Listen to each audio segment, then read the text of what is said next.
Pesawat kepresidenan baru saja mendarat di Bali.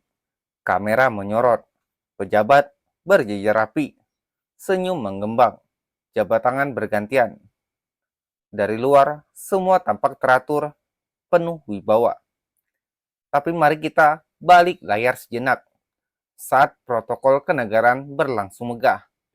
Di sudut lain Denpasar, ada warga yang masih terjebak lumpur, pedagang yang baru saja kehilangan seluruh dagangannya, bahkan keluarga yang tengah berduka karena banjir merenggut nyawa orang tercinta.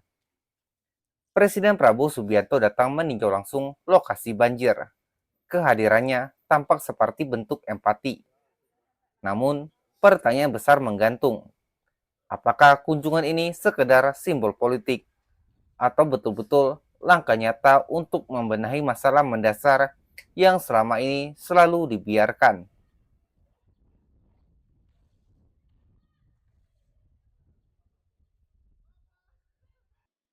Prabowo tiba di Bali usai kunjungan luar negeri.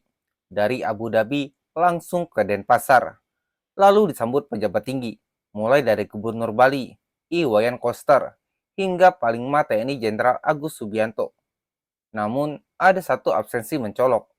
Kapolri Listio Sigit tak terlihat di barisan penyambut. Sebuah tanda tanya di tengah tradisi protokoler yang biasanya tak pernah absen.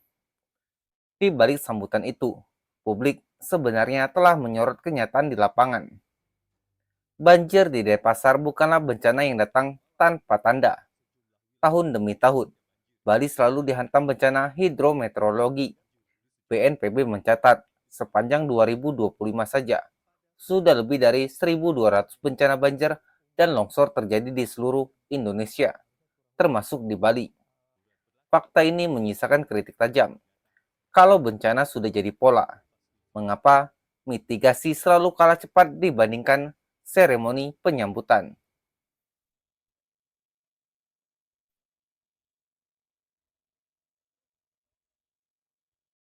Siapa yang tak kenal Bali? Dunia menyebutnya surga, tapi di balik hotel megah dan resor mewah, kota Denpasar menyimpan ironi. Pasar Badung, ikon perdagangan rakyat, terendam banjir. Pedagang kehilangan stok dagangan, kios-kios rusak, bahkan lantai basement pasar berubah jadi kolam lumpur. Ironisnya, dana besar dialirkan untuk proyek-proyek infrastruktur pariwisata, sementara drainase perkotaan nyaris tak tersentuh pembenahan. Data Bappenas menempatkan Bali sebagai salah satu provinsi dengan risiko banjir paling tinggi, tapi anggaran mitigasi jauh lebih kecil dibandingkan promosi pariwisata. Inilah kontradiksi paling menyakitkan.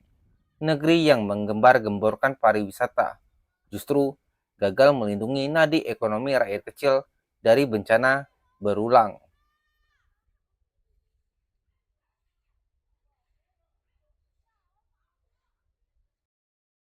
Presiden meninjau pasar, menemui pedagang, dan bahkan melayat ke keluarga korban banjir. Kamera merekam, media menyiarkan, publik tersentuh. Gestur kemanusiaan tentu penting, namun kritik muncul. Bukankah sudah puluhan tahun kita melihat pola yang sama? Presiden datang, korban ditenangkan, janji diucapkan, tapi akar masalah dibiarkan. Walhi mencatat banjir di Bali erat kaitannya dengan alih fungsi lahan, pembangunan resor dan villa yang rakus, serta penggudulan kawasan hijau. Semua itu tak pernah terkendali karena ada kompromi antara pemerintah dan kepentingan bisnis. Artinya, tanpa reformasi tata ruang dan keberanian melawan kepentingan ekonomi, kunjungan apapun hanya akan jadi panggung sesaat.